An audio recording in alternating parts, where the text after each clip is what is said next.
Hola a todos y bienvenidos a Brumas del Pasado. Hoy en la sección de la biblioteca, ya saben, esa sección dentro del canal donde hablamos de todo tipo de libros, literatura, rankings, libros que a mí me gustan, etc. Y hoy vamos a hacer un ranking de libros o de novela histórica. Vamos a dividirlo en dos. Vamos a hacer primero uno de ranking de novelas históricas españolas, con autores españoles, y después uno más general a nivel mundial. Vamos a hacerlos estos dos en uno y a ver qué les parece.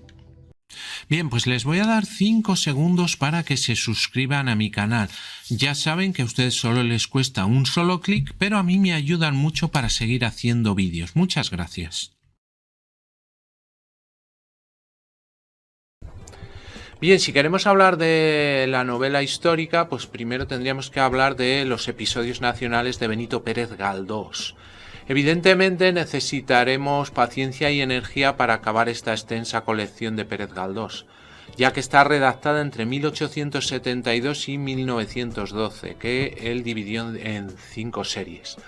Sus argumentos insertan vivencias de personajes ficticios en la narración de los principales acontecimientos españoles del siglo XIX, comenzando con la Guerra de la Independencia, un capítulo en el que Pérez Galdós era niño y conoció a través de las narraciones de su padre, militar que había combatido en ella, hasta los años de la Restauración Borbónica en España, periodo que el propio escritor vivió. Bien, luego tendríamos las Crónicas Mestizas de José María Merino. Las Crónicas Mestizas reúnen la trilogía La Tierra del Tiempo Perdido, Las Lágrimas del Sol y las aventuras verdaderas de Miguel Villacé Yolotti, hijo de uno de los compañeros de Hernán Cortés y de una india mexicana.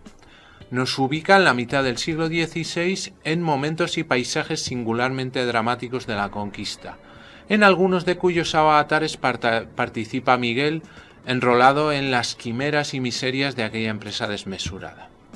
Desde la conciencia de su condición mestiza, el protagonista irá haciendo uso de su aprendizaje de la vida, conquistando su propia lucidez entre los riesgos y las emociones de los viajes y las batallas, de encuentros insólitos y descubrimientos fabulosos. En la tradición de las grandes novelas de aventuras y con un homenaje expreso a los cronistas de Indias. No me digas que fue un sueño de Terence Moix.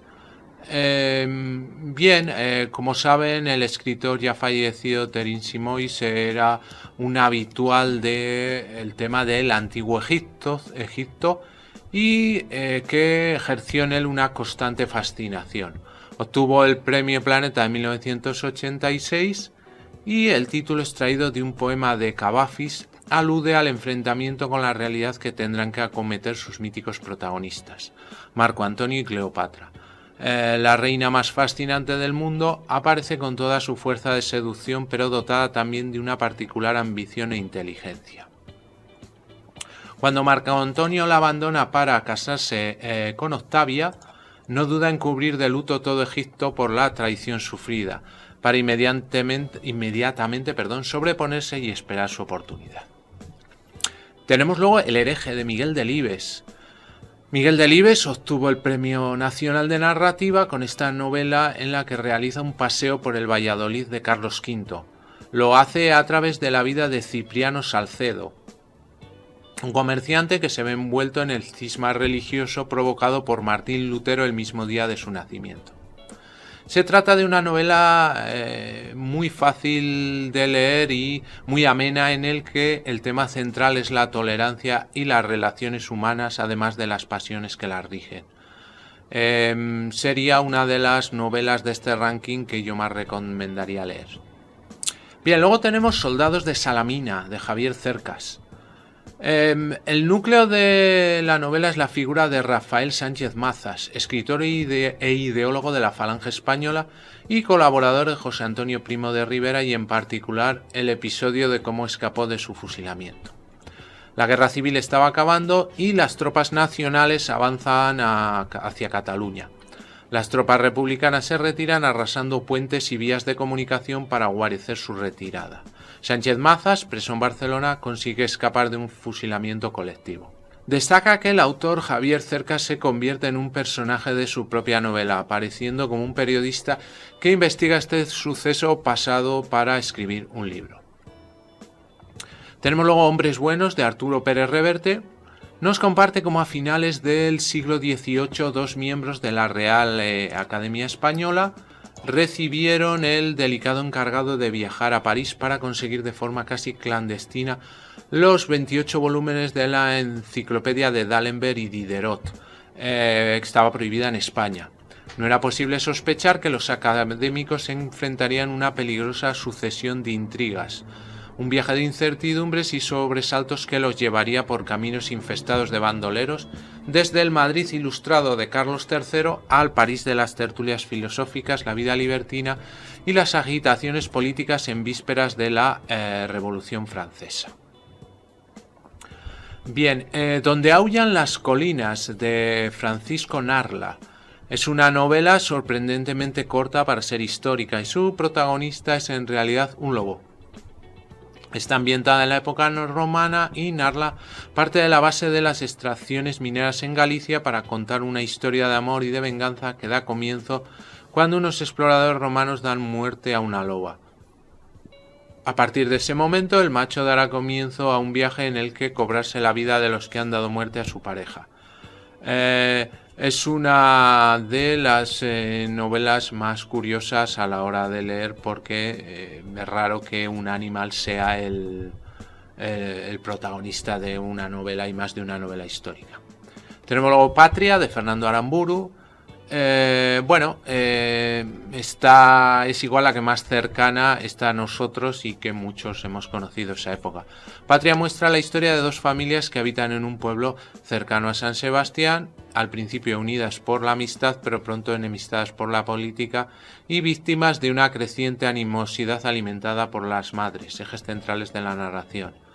La novela se desarrolla al menos en 3 décadas desde mediados de los 80. Y terminaría en la declaración del cese definitivo de la violencia por parte de ETA en octubre de 2011.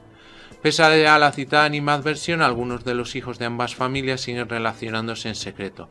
La primera familia prospera económicamente, pero su vida y la de sus familiares cambiará de forma brusca al ser víctima de la extorsión de ETA.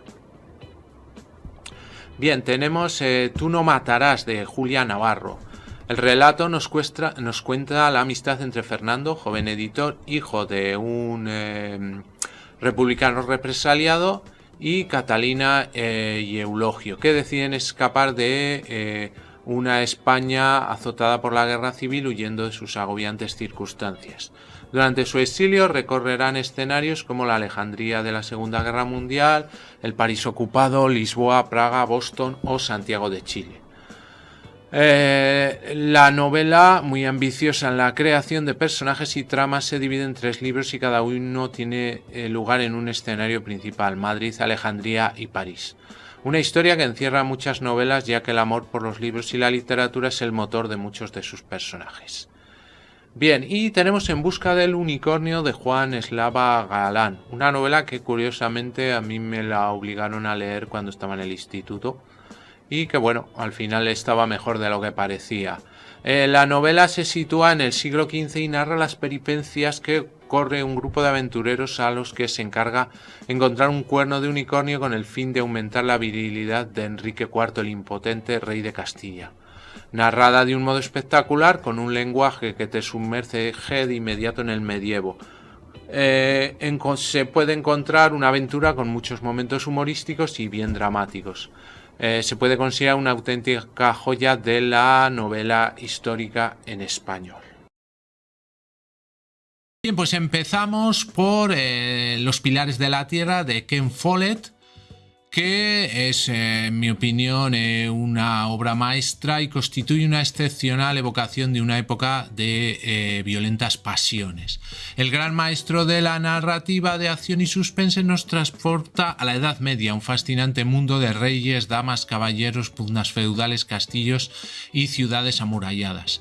El amor y la muerte se entrecruzan vibrantemente en este magistral tapiz, cuyo centro es la construcción de una catedral gótica y la historia se inicia con el ahorcamiento público de un inocente y finaliza con la humillación de un rey.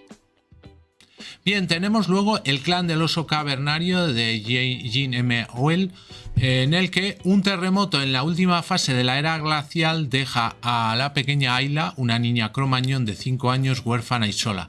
Afortunadamente encuentra refugio entre los miembros del clan, un grupo de neandertales. Bien, tenemos luego Sinué el egipcio, una de las novelas más célebres del siglo XX de Mika Waltari. Y pues como saben, en el ocaso de su vida el protagonista de este relato confiesa: porque yo Sinué soy un hombre y como tal he vivido en todos los que han existido antes que yo y viviré en todos los que existan después de mí.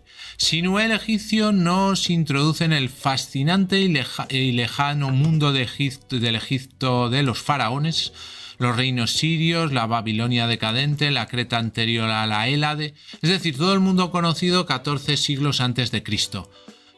Sobre este mapa dibuja Sinué la línea errante de sus viajes y todas sus peripecias. Bien, tenemos luego creación de Gore Vidal, Buda, Confucio, Herodoto, Anaxágoras, Sócrates y Pericles son algunos de los personajes con el que el narrador de esta historia, Ciro Espitama, se cruza y debate en esta vívida evocación de un periodo brillante de la historia antigua.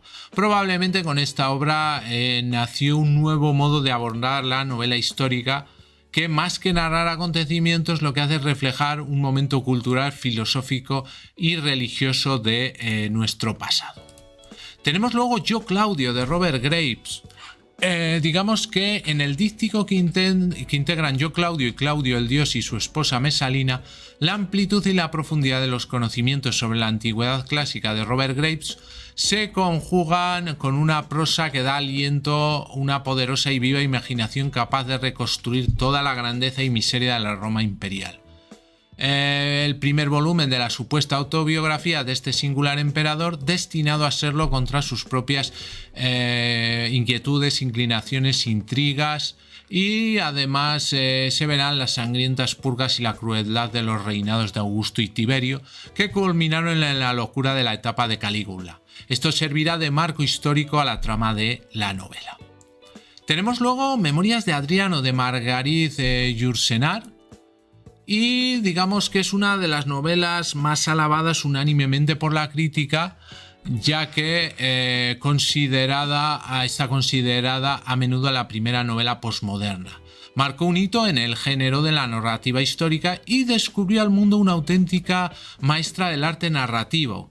La espléndida traducción de Julio Cortázar ha contribuido a atraer constantemente a nuevos lectores interesados en el emperador del siglo II, que fue tal vez uno de los últimos espíritus libres de la antigüedad.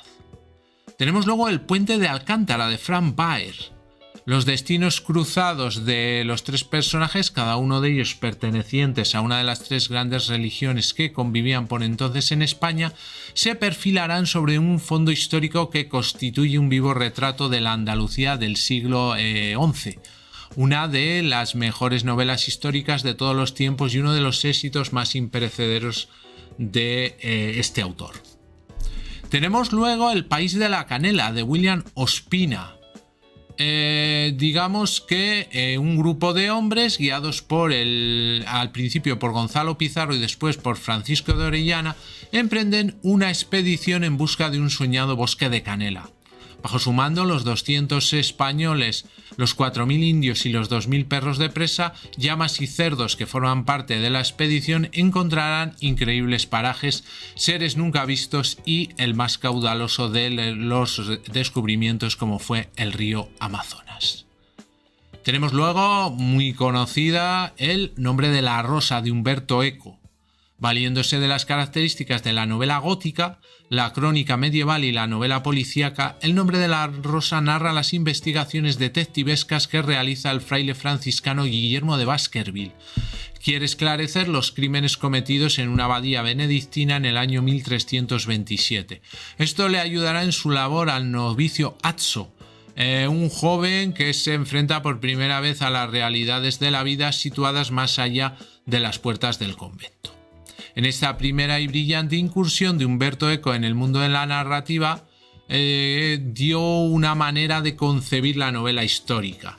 Y el lector disfrutará de una trama apasionante y una admirable reconstrucción de una época especialmente conflictiva de la historia de Occidente. Y para terminar tenemos El hereje de Miguel Delibes, y es la última novela que escribió Miguel Delibes, sin duda uno de los más importantes y populares escritores españoles del último siglo. La novela, ambientada en el siglo XVI en Valladolid, tuvo un éxito sin precedentes y mereció el Premio Nacional de Literatura, entre otros reconocimientos. Se ha dicho que esta obra sintetiza mejor que ninguna otra de las preocupaciones de Delibes: el mundo de la infancia, la realidad de los más desvalidos, la inquietud del cristiano posconciliar, la rectitud personal, la soledad del individuo en medio de los convencionalismos y la muerte como perspectiva inevitable. La obra ha sido leída como una defensa de la memoria histórica y un admirable canto en favor de la cultura representada en la difusión bibliográfica de las ideas. Como afirmó el propio Delibes, El hereje representa un alegato a la libertad y sobre todo a la libertad de pensamiento, una denuncia contra la intolerancia entre hermanos tan de actualidad en estos momentos en que el racismo, la xenofobia y los nacionalismos radicales son habitual portada de los telediarios, periódicos, etc. Bien, pues hasta aquí el vídeo de hoy. Espero que les haya gustado, que les haya sido útil, interesante. Y antes de terminar, vamos a hacer un pequeño recorrido por todos los canales creados por EBM Informática. Y así, si alguna temática de alguno de ellos les interesa, pues pueden acceder a ellos fácilmente. Bien, el primero y el canal más grande es el canal de EBM Informática, donde tenemos tutoriales de todo tipo de actividades del mundo de la informática. Tenemos cursos completos como de Word, Excel, Access, Photoshop, trucos y diversas explicaciones de aplicaciones normalmente de PC que les pueden ser muy interesantes. Y luego tenemos el canal de Brumas del Pasado, donde lo dedicamos a temas culturales. Por ejemplo, nos especializamos en vídeos de biografías de ficción, donde elegimos personajes ficticios y hacemos una cronología, una biografía, una vida y hechos como si hubiera existido realmente, y elegimos personajes de películas, series de televisión, de cómics, de videojuegos y de libros. También tenemos la sección de lugares ficticios, que es parecida a la anterior, pero cogiendo pues esos lugares que no han existido, y otra que sería la de biografías reales. Aparte tenemos secciones como Secretos de la Historia, una sección dedicada a los pioneros del cine que la llamamos En Blanco y Negro, y otra sección que se llama Pequeña Gran Pantalla, que nos centramos más en el cine de hoy en día, rankings también de series de televisión, etcétera. Entonces, un canal muy completo donde van a encontrar diversos contenidos culturales muy interesantes. Para finalizar, tenemos el canal Just Surrender, donde tenemos curiosidades de videojuegos, historias de videojuegos y gameplays o walkthroughs, soluciones completas en un solo vídeo de algunos de videojuegos que más me gustan, sobre todo del tema de aventura gráfica. Pues muy bien, muchas gracias y hasta el próximo vídeo.